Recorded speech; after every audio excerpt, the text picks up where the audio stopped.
Hey,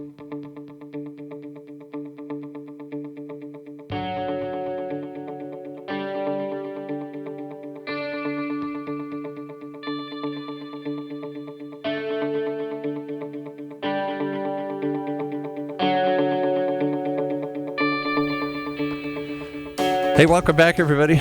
Time for our special feature we do periodically when amazing people come across our doors here that we call OC Spotlight. The one show, the only show that shows you the most incredible people in Orange County doing the most amazing things. And with us today, I'll do a bad pun on a movie that was loosely based on his life. You had me at hello. He had me at Leigh Steinberg. We have Leigh Steinberg in the room today, ladies and gentlemen, ready to share some of his career in sports management, being a sports agent. And more importantly, the life lessons he's learned along the way, how to make it, how to remake it, how to get back up when life throws you a curve here. Welcome to the show, Leigh. Thank you. So I could do a talk here. You were at UCI's Applied Innovation Center. I said, we got to get this guy on the show because you not only had an amazing, dare I say, an unlikely rise to prominence from when you were a student at UC Berkeley and met some kid, we'll talk about all this, and I became a sports agent by accident, to the biggest sports agent that I think in the world. And then there was the fall and where it blew up. And that would have been the end of the story for most of us. But you got back up and rebuilt the agency and now represent people like Patrick Mahomes and others. And in the talk, what struck me was you said, I never doubted I could rebuild the business. I wasn't sure I could rebuild my life. Is that a fair quote?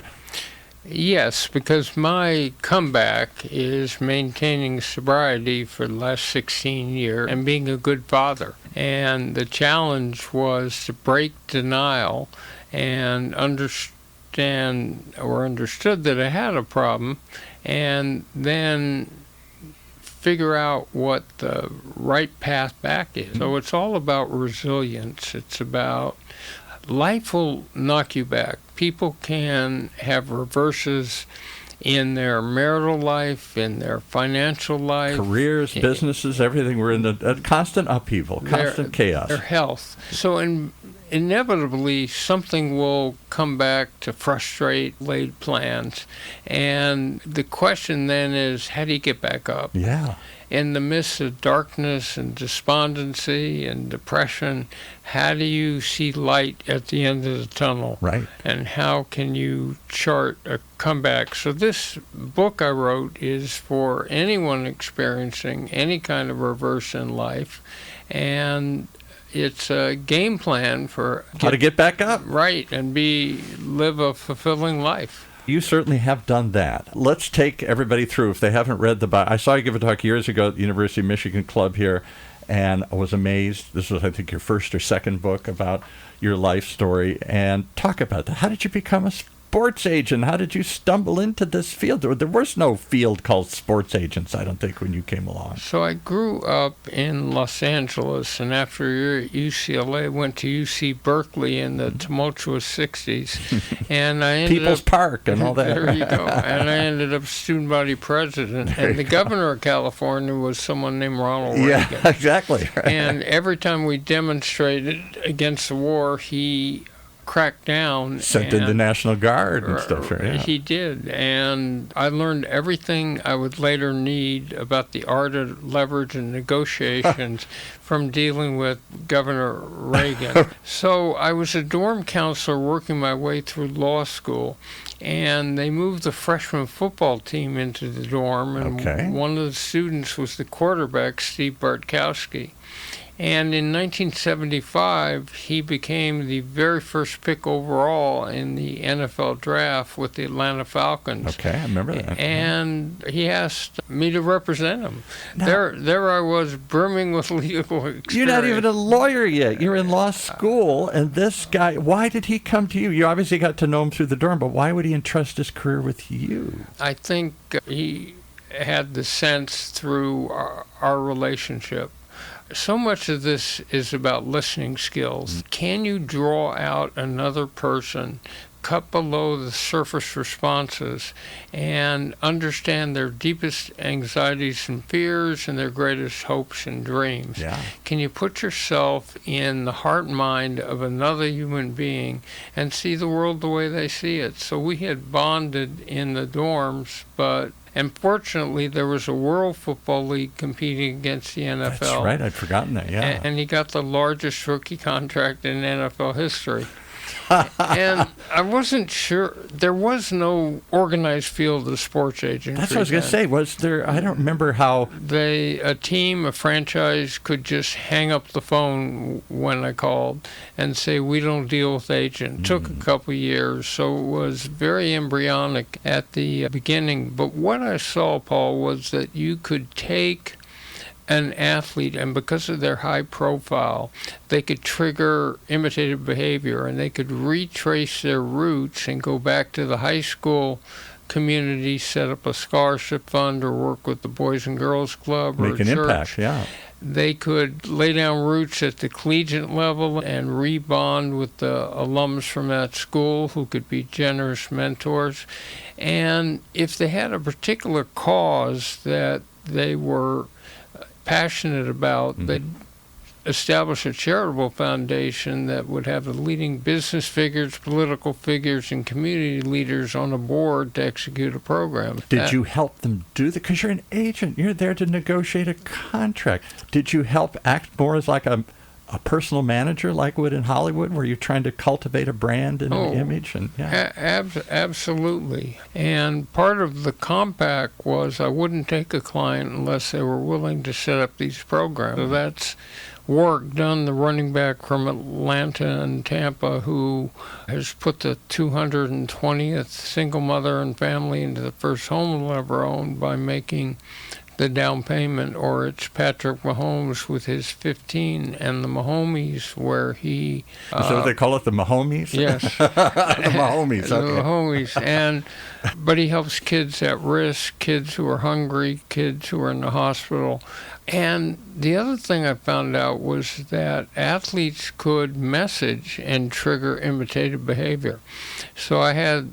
I never heard it described as that way, but that's exactly what it is. Imitative behavior. Right. I want to be like Mike, right. Michael Jordan or whatever. I want to be like somebody. And it's not modeling the athletic career, because very few people can really aspire to that. It's modeling a sense of caring, a sense of community. It's good values. So Lennox Lewis, the heavyweight boxing champ who I helped, cut a public service announcement that said, real men don't hit women. Yes. And that could do more to trigger attitudinal change in rebellious athletes than 1,000 authority figures ever could, or Oscar De La Hoya and Steve Young prejudices foul play. So it was being able to do those things, having an impact in the world, the ability to target bullying or sex trafficking or domestic violence or racism or the environment, and make a positive difference that kept me with it. I'm going to push you one more on this, though, because everybody knows you were the inspiration for that movie, that famous movie, Jerry Maguire, with Tom Cruise, and where she says, you had me at hello. He was all about show me the money. That whole film was about the young guy saying, I think I deserve this. I want to be one of those players. Nobody believes in me. So if you want to work for me, you young punk, show me the money. Show me the heart. Show me the passion. Show me that you understand your responsibility as a high-profile figure to try to put positive imagery into the world. And I don't remember that. I grew up, we're probably of a similar age. Maybe you got a year or two on me, but I'm in my 70s here. And I remember the great athletes, the Bart Starrs, or the colorful ones, the Joe Namaths and stuff.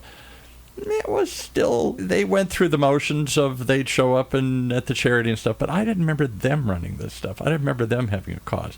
They were there because they were good at something and they made a bunch of money at it, and they did give back to the community, but it wasn't that same sense of leaving a legacy that I see so many do today here. Am I overreacting, or was it? No, there was an evolution. Yeah. And I was able to get to the point with 64 first-round draft picks in the NFL. 64, ladies and gentlemen. You handled 64 first-round draft picks. And 8 of them were the very first pick overall in the draft. Okay. And then we had about 30 first-round baseball players and about 5 basketball players. It was a broad scope, and that gave me the ability to try to profile prospective clients and see if they had the right heart. Because it wasn't just show me the money. You did set records. You certainly got bigger contracts for people than they probably would have ever imagined in life. That was your principal function, they would say. But you got them to think past the money. And to think about second career. Yes. And what they would do later. So that I ended up with a couple players that were the first minority owners of NFL teams. So Wow. Warwick Nunn, we just talked about, as a minority owner, or Steve Young and Brent Jones put multi-billion-dollar hedge funds together. I didn't know that. So it was challenging the athlete early in their career that they could be the owner. They could be the administrator. Magic Johnson's story. Right. Yeah. So they could do that. So whether it was media or coaching or business, tried to prepare them for that, and then to focus on their long-term health. And am I correct? We've had, through the years, we've been doing this for 15 years, we've had a lot of people that sit in that chair over there, all sorts of walks of businesses. And we've had players' representatives. I don't know why they wrote a book or they're given a talk and they came through. But I remember we had a couple NFL players' representatives here. And they said, maybe not so much the superstar players, but the next level down, the grunt players, the people in the trenches. They make a bunch of money, and by the time they're done, it's all gone. Because nobody taught them what to do or how to do it, or everybody's got their hand in it. And when the career's over, so many of them we hear about are bankrupt. Is that true? No. It's true of a certain generation. But these young players are sophisticated. They've seen Today, horror stories. And we introduce them to a financial planner right up front. So they get a budget, they get long-term planning, they understand that the tenuous nature of the tenure of their career. Absolutely. One injury and it's over. Yeah. Right. So they get all that. And so the young men who get in trouble are the ones that don't have family or anyone else screening financial planners, or they don't hire one, or they hire one that's not qualified. But the predominant majority of players today are well financially planned, and the dollars are so explosive that unbelievable contracts, amounts of money that mind-boggling. We just had free agency, and no one in the world ever dreamed that Trent McDuffie, a corner for the LA Rams, would sign for $30 million a year. This is a cornerback. Yeah, okay. Right. We understand franchise quarterbacks do something else. They supposedly carry the whole team, but the cornerback, Yeah, and a center signed in free agency for $28 million a year. And now, these were really low-paid positions. For a long time. And I remember, again, I'm going back to the 60s, being an NFL player in the early, I grew up in the Midwest, the Packers, the Lions, the Vikings, all that kind of stuff. Many of them had to have second jobs on the off season because it didn't pay enough to do this.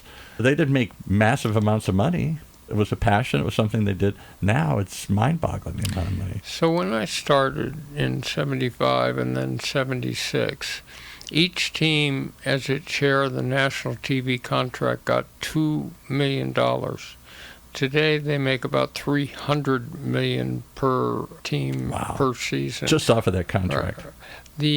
For TV. Yeah. The two franchises that came into the league were Tampa Bay and Seattle in 1976. They had a purchase price of $16.5 million. For the whole team. Today, the Dallas Cowboys are valued at about $10 or $11 billion. And what are the Seahawks going to go for when they sell them? Who knows? Yes. When Jeff Bezos or whoever's rumored to buy it, somebody's going to buy it from the Paul Allen estate. They won the Super Bowl. Time to sell. And everybody's holding their breath saying, how much? The old Redskins, now the Commanders, sold for $6.2 billion. So that would certainly be the floor. Wow. All right, and I guess I got to say, as a lifelong fan, is too much money is that a problem? Is it too, I don't know, money seems to corrupt so many things here, people and personalities in sports. There is so much to be made in these sports. The massive audience has gotten so big there. There has to be a flip side to that, too, downside. Remember that we're now in an era where pro football is not only the most popular sport in the country, it's the most popular form of televised entertainment. Yeah. Like 40 of the 50 top shows were NFL, and 130 million people watched the Super Bowl. And I remember the first Super Bowl at the Rose Bowl. I didn't go, but the story was that they didn't sell out. So that's all gone, and today we have fantasy sports, and we have gambling, and we have naming rights, and luxury boxes, and stadia. And what about this whole idea, I'm sorry to have you here, I have to ask a couple of fan questions, this whole idea of student athletes. Now, should they be compensated? They are being compensated. They're finding unique ways to give them their, what's the new kid for the University of Michigan where I went to school? He got a couple $1 million because he's for his name or naming rights or so, whatever. No, let me tell you that story. Okay. It's Underwood. Yes, that was something. He originally committed to LSU, and they offered him about $4 million in NIL. And what's NIL? Name, image, likeness. There you go. So what happened is the rules changed, and all of a sudden, undergrads could hire marketing directors, and they could get whatever deals. But it's now the aspect of recruiting. So anyway, Underwood comes to Michigan, and he's offered $14 million. $14 million. And he leaves LSU. Because LSU doesn't have that kind of deep pocket. They got a big alumni network. It's not the University of Michigan, though. It's the law of unintended consequences. Right. They wanted to rectify the fact that some athletes were living below the standard of living of the non-athletic peer. Yeah, they said it was kind of like a form of indentured slavery or something. You just got to put your time in, and you get nothing for it, and you could get hurt along the way and lose your whole career, but this is how you made it to the pros. This was the system. Well, the whole system's changed, and now it's high schoolers bidding off colleges against each other, and then when they get to the college, there's something called a transfer portal. Yeah, when this whole crazy thing. They can just leave and go to another school, possibly for more money.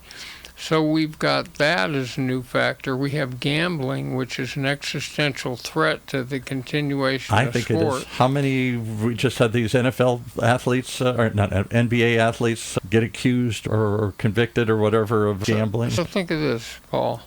The whole industry rests on the concept that these are real athletic contests. Exactly. With neutral refereeing, with everyone trying as hard as they can.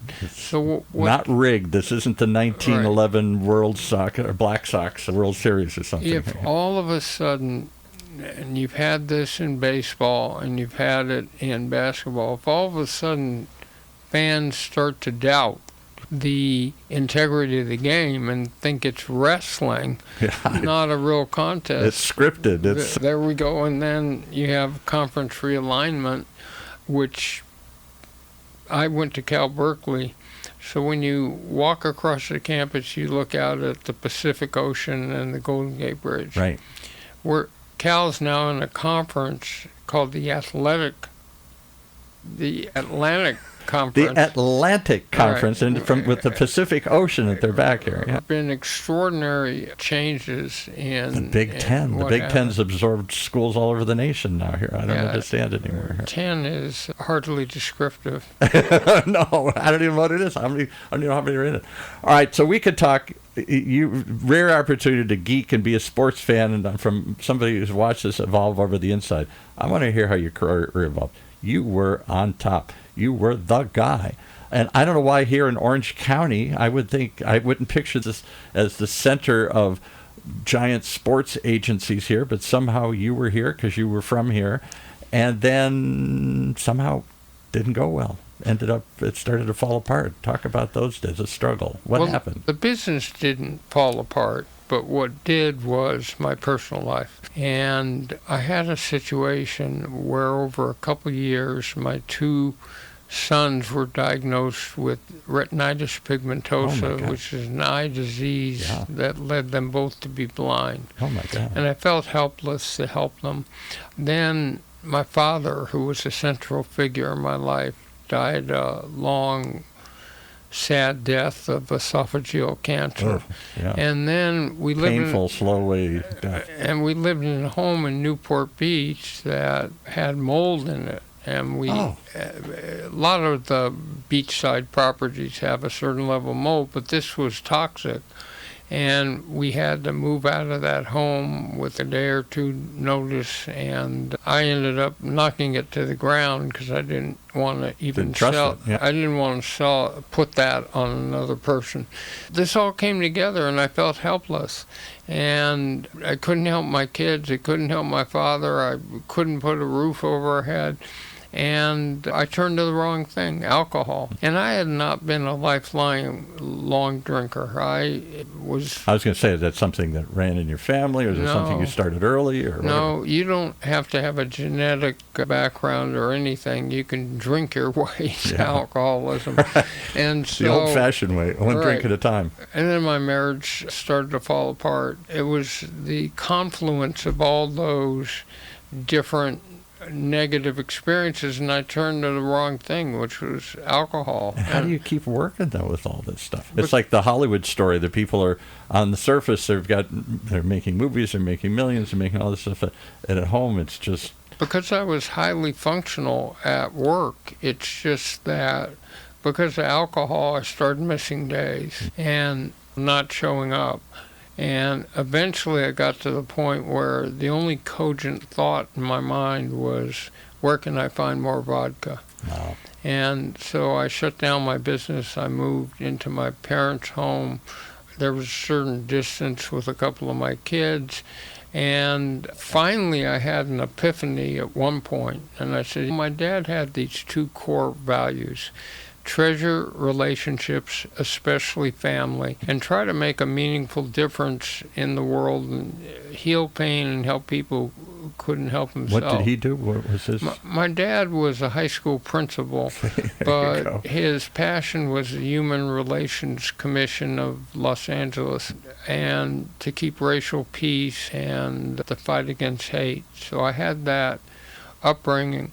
And a fight we're still fighting today here. I'm sorry. We are. And my dad used to say something else, Paul. He would say, if you're waiting for someone else to make the change, to pick up the piece of trash or to fight racism, the tendency is to wait for they or them, the amorphous they or them, to solve the problem. Right. And he would look at me and say, you could wait forever, son. The they is you. The they is you, and the day is now. You are the they. And so here you had this, I dare say, the business, the wheels came off, your life, the business, whatever, and many would have thought, I only knew you as a personality. We all thought, gee, that was a great run, but it fell apart. It's over. I had an epiphany, which was that I wasn't a starving peasant in Somalia. I didn't have the last name Steinberg in Nazi Germany in the 40s. Right. I didn't have cancer or heart disease or anything. What excuse did I have not to live up to my father's admonition?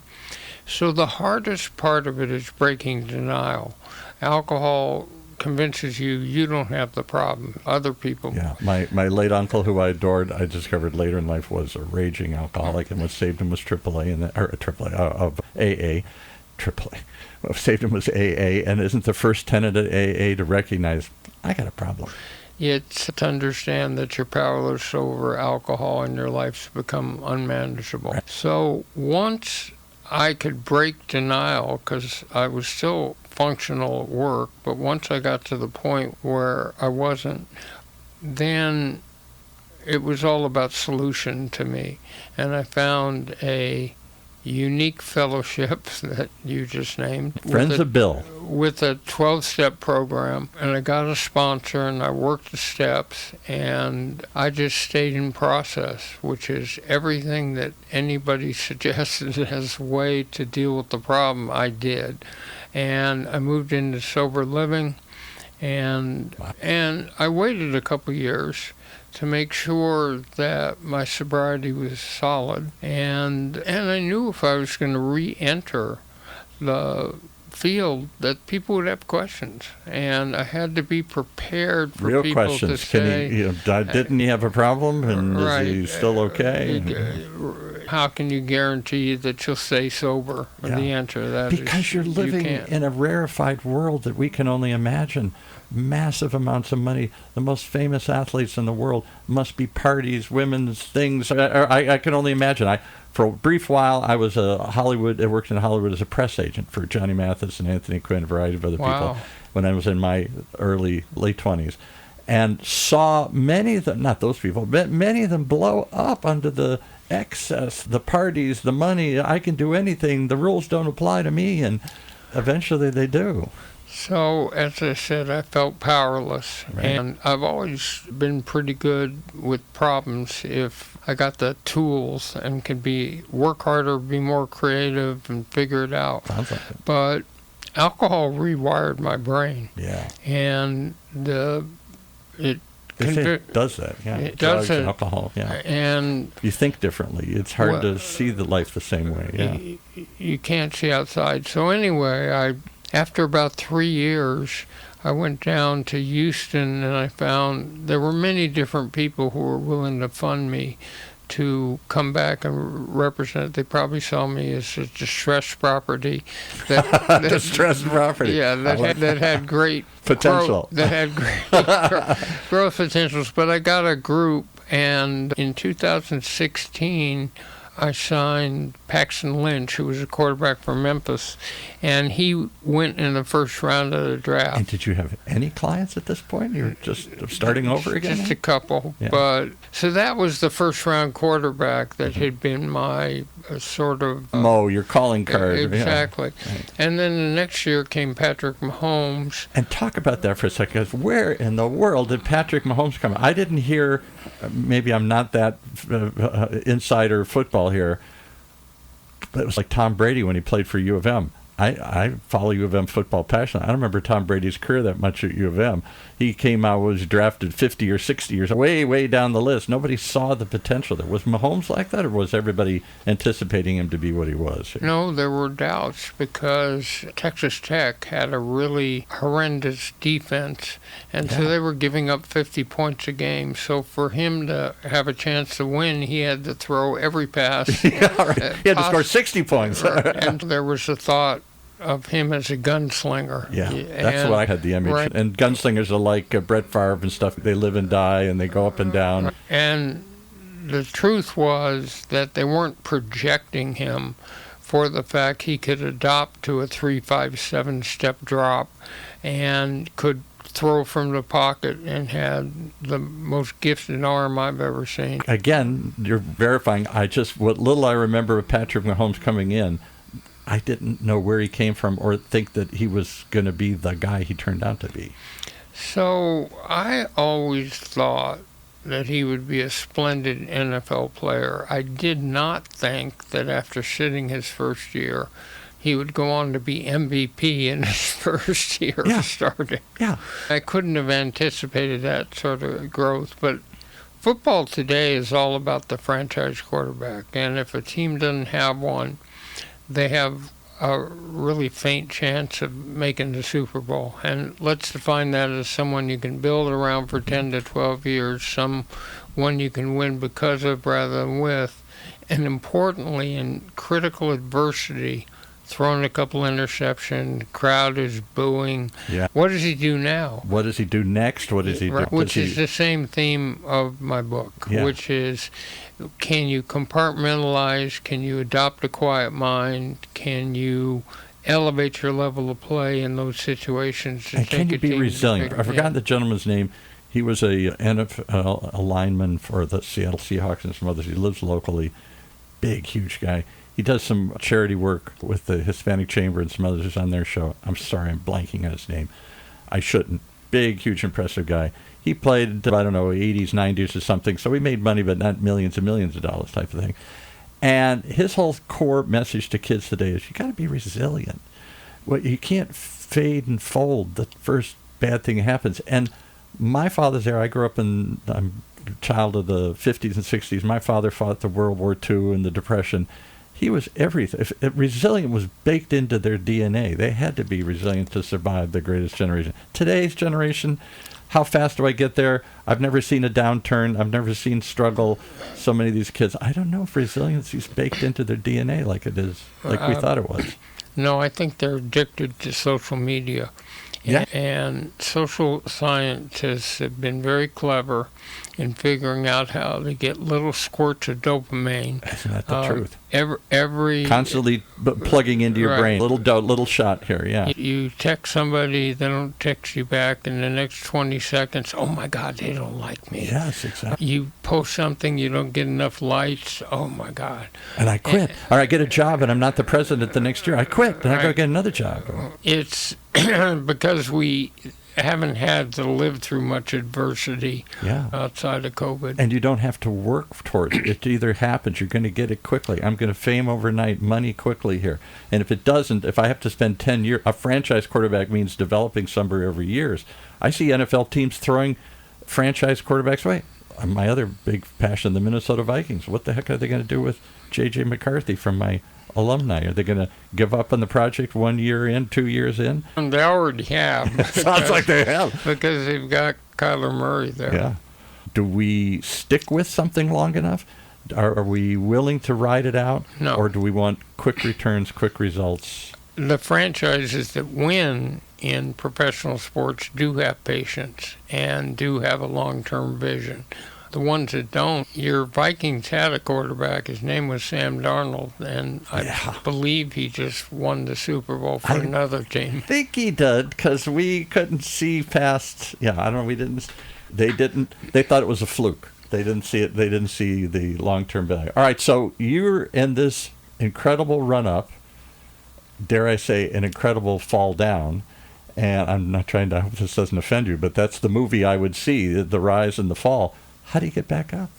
Like I said, by being prepared to answer all the questions about your reentry, by putting together a ritual, a everyday protocol that's something else most people don't have. I'm not sure I have a daily ritual. I just do this. My dad used to just get up, put your suit on, do this thing, go forward. Too many of us sit and wonder, wait, worry. But you have to keep going to meetings. You have to work with your sponsor. You have to work those 12 steps. Yeah. And if you do, the cravings eventually fade, and you can get back. And so we just reestablished. I've done a Super Bowl party for 39 years that's got a brain body lounge. I hear it is the greatest thing. I dream of someday just being a mouse in the corner and trying to get into one of these things, because it sounds like this. You can come next year. You say that. Thank you. It's in Los Angeles. I would love to come, and just the quietest little corner, and you can stick me in just to sit and watch the fly on the wall. We give humanitarian awards. To an owner, a general manager, for things they do positively. We have a charity. Last year we moved a family into the first home they'll ever own. Wow. And so we started that again, and then I've had this passion for about 35 years, which is the danger of athletic concussion. Yeah, I didn't know if we wanted to go there, but you opened the door. My little grandson loves football, and we're wondering, should he play football? He's 11. He's 12 now. No. The answer is he shouldn't play it till high school, because his brain's still forming. But I had a crisis of conscience. In the 80s, I'm representing half the starting quarterbacks in the NFL. They keep getting hit in the head, and we would go to neurologists and doctors and ask them how many was too many, and how many is too many. They had no answers. Yeah. And so I held the first concussion conference in 1994, and we had Troy Aikman and Steve Young and Warren Moon and other folks there. Matter of fact, I just wrote a book with 2 doctors on athletic concussion. So we continue to try to advance the field of treatment and prevention. Wow. We had Dr. Joseph, now forget his last name. I'm terrible at names as I get older in here. Maroon? Maroon, you know the guy. Joseph Maroon. He was with the Steelers. He was there. Yes. And he was at a conference here at UCI, and he was talking about his work with, what would you call it, brain injuries and stuff, and getting people to actually get up and walk again and stuff. The phrase is traumatic brain injury. That's it.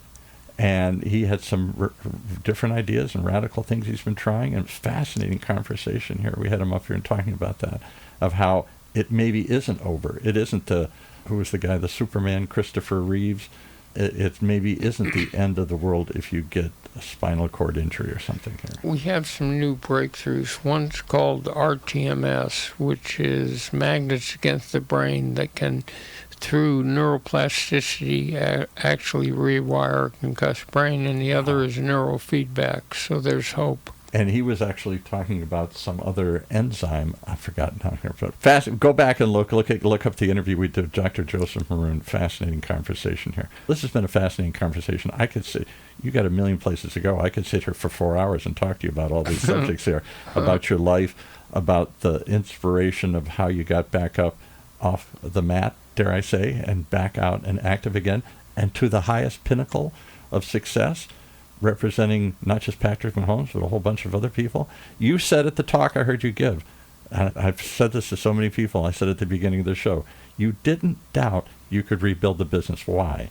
I would have doubted my ability to do anything after I built something up and lost it, or had it taken from me, or didn't. I'm not sure I would trust myself or believe in myself to do it again. Because I had a methodology that allowed us to dominate that field. Clearly, for years, yeah. And it still works. What I needed to conquer was alcohol and sobriety. And when my comeback was being a good father for my kids and all the rest of it, whatever career satisfaction there's been, it's just a cherry on top. Just a cherry on top. That's the right way to look at it here. For Rennie, that's the only motivation, and the family and the legacy and the community are come a distant second here. I think that was the lesson I always got from my father. Whatever you do in life, be a good person and be good to those around you, and good things will happen. And if they don't, then make it through it. Don't give up. Keep going. That's that World War II generation here. It's been a very great pleasure. Hold up the book so we can. Where can we go get the book? It's called The Comeback. Is it out now everywhere, or has it been out for a while? No, it's out on the 24th, so it's out next week. Okay, perfect timing. You can go to Barnes & Noble or Amazon and pre-order it now. Okay. The Comeback. The amazing story of an amazing gentleman here who had an amazing career, starting with, I met a guy in college. Was it Steve Bartkowski? Is that your first client? And he says, hey, kid, why don't you represent me? And you call up the teams and like, what? We don't talk to agents. We talk to the athlete. In that case, Paul, because I had the first pick and they'd already drafted him, it was deal with me or deal with nobody. Or don't sign the player. Yeah, that was pretty radical, rethinking. And from that, you built a methodology and a formula. You had half, is that what you said? Half of the NFL quarterbacks at one point in the first go-round. And then all that, as you would, so many would think, fame, fortune, lead goes to your head, things blow up. It's the party is too much to handle, and the problems were overwhelming. It sounds in your life, personal problems. And when you were able to get back up and come back and do it again, that's the great American story. We all want to see the rise, and we all fear the fall, but we long for the comeback story. We all look for that. So thank you for sharing your comeback story. What an inspiration to all of us here to never give up, to keep going. And if you're out there and struggling and despondent and depressed and I've been all of those at different times. Have lost hope, yeah. Just know the help's available. You don't have to do this alone. And yet I had my own dark period where I struggled in depression, anxieties, and all those kinds of stuff. And what I found was normally your body tells you what to do. If you burn yourself, I'm not going to do that again. Don't touch that. Your body will pull back. But when you're feeling dark, depressed, down, whatever, your body just says, hold up, quit, give up. It doesn't give you the right signals. Somehow you have to force yourself to get out and find those answers. I found. We'll never quit. That's clear. Thank you for joining us. The great Leigh Steinberg. What a pleasure. I told everybody I was so excited that you're going to come in and do this thing here today. Again, the book is The Comeback. It's coming out right now, and it should be on everybody's shelf. Thank you so much for joining us here. And I'm going to hold you to that. I want to make me the janitor or something. I'll be in the back of the room for your Super Bowl thing. I want to see one of these things. Oh, I think we can handle you. A regular slip in guest, somewhere here? yes. Okay. All right, I look forward to it. Thank you so much for joining us here on this conversation. What an incredible tale. And it ain't over yet. Thanks for joining us here. You're welcome.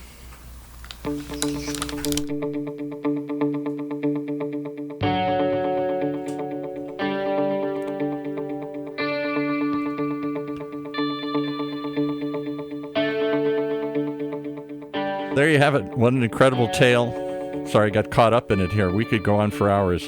That's why we do these shows. OC Spotlight, showing the most incredible people doing the most amazing things right here in your own backyards. If they can do it, you can do it. And we hope that you'll share this with somebody, and so maybe give them a little bright hope. As we continue to showcase all sorts of OC stories from our studios here at the University of California, Irvine's Beale Applied Innovation Center.